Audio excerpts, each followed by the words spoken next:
Bodybags, where horror lies. What up, y'all? Dubby Dubbles here again, another week on the Bodybags.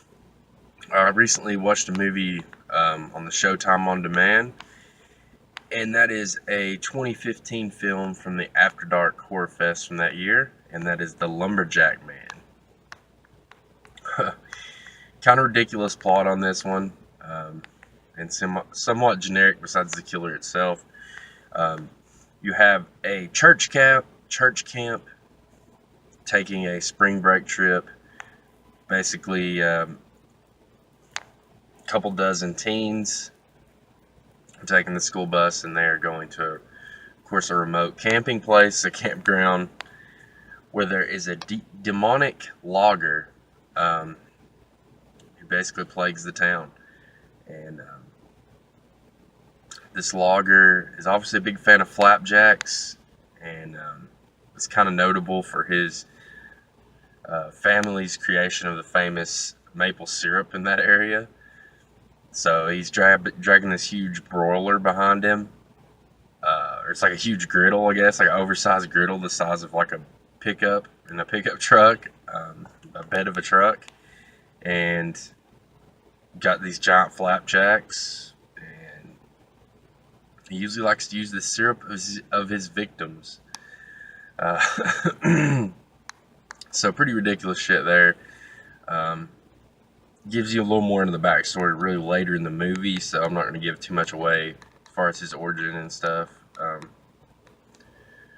But yeah, this group of churchgoers hit up this campground, and shit hits the fan. Now, this is really a comedy first horror movie. And with that being said, a lot of the writing I found really lackluster. A lot of the jokes fell short. Just corny shit, man. I really didn't laugh at many of the jokes that were on there. And then, it's kind of sad to say, and from the technical side, the acting is a little lackluster for the most part. I would say 90% of the cast was pretty underwhelming in their performances. Now, the killer himself, I thought had a pretty damn cool look. I liked his mask. His mask is made out of basically some bark of a tree. So, just a really unique look. It's got red eyes coming through the bark of his tree. It's it's kind of cheesy looking, but at the same time, I kind of dig it, and I find it pretty original and cool looking.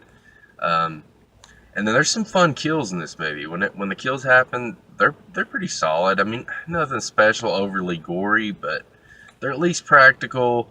And a couple of them, they try to be inventive.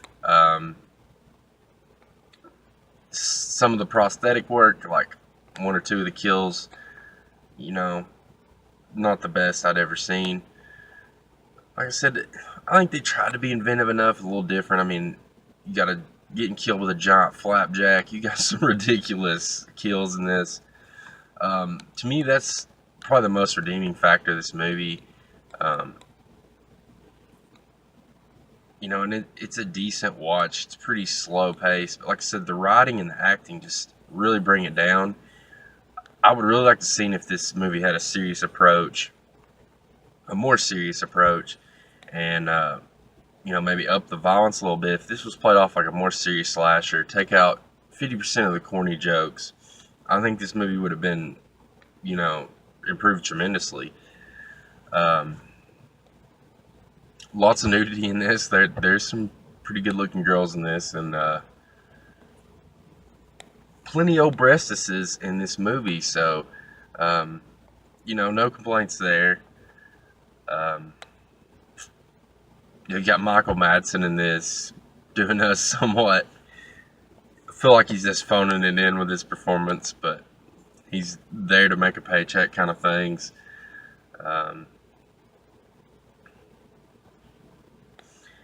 But yeah, it's basically like a sleepaway camp rip-off thrown in with a demonic logger instead of Angela or Jason, or one of the horror movie icons we're known for at these sleepaway camp